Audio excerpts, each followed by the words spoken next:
did you not? No. No, I did not. No. Honestly, I've never heard of those before. If you were to ask me that question probably a couple months ago, I would have said no. However, I recently learned about these definitions in a media literacy class I've taken at the university this semester.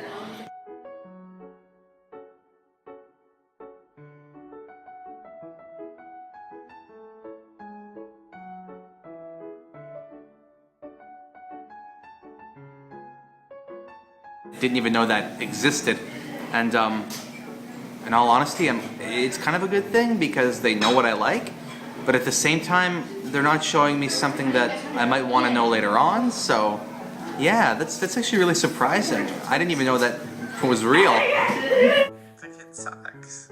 I mean, obviously somebody's gonna do it. Like, it's a really great way to make money. Super unfair, because if I am looking to do a project on a certain topic and I'm not getting things that I need on the first few pages, I feel like giving up. Whereas if somebody who maybe has a little more is looking up things that are more relevant to that, they're getting more information than me, and I feel like we should all be on even ground when we're researching stuff.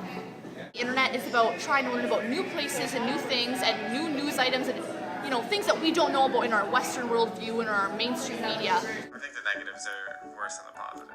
All it is, it's them advertising. And I think we have enough ads. Let's be real. YouTube will give you local ads. But because the internet, documents and logs and categorizes all the media or the things that we read or see, it's only stuff that we know about and stuff that we're already so familiar with. And I remember there was an eloquent quote that was mentioned saying that algorithms need to have coded in them a sense of public agency, because more and more, especially the future, they're not going to know much about what's going on except what's going on MTV or what's going on just down the street from them. There needs to be more of a global awareness. It's harder to get both sides of an argument, so you don't have a balanced opinion or you don't have a balanced understanding of an issue, which obviously could be a problem. Could be missing key information based on information that you've looked up in the past. But Already a big problem, and the educated people won't let it bother them, and uneducated people are already kind of doomed to begin with, so it kind of makes the problem worse. Not a techie person, so I really don't know. I have no idea, to be honest with you.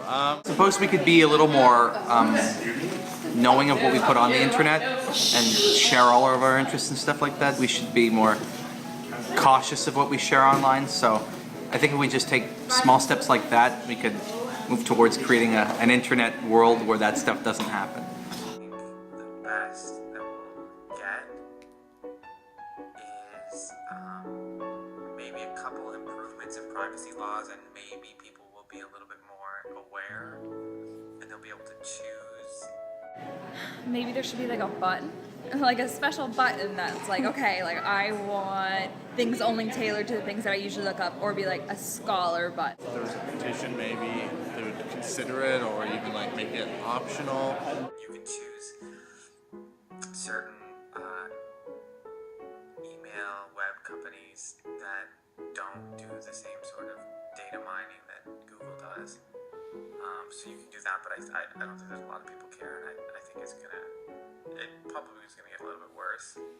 Well, maybe a lot worse, who knows. The techies behind all this really need to do something, and the government and the political society, because if we want people to be politically aware, socially aware, and active in trying to promote social change of any kind, you got to give people the tools. If you don't give them the tools, they're not going to know.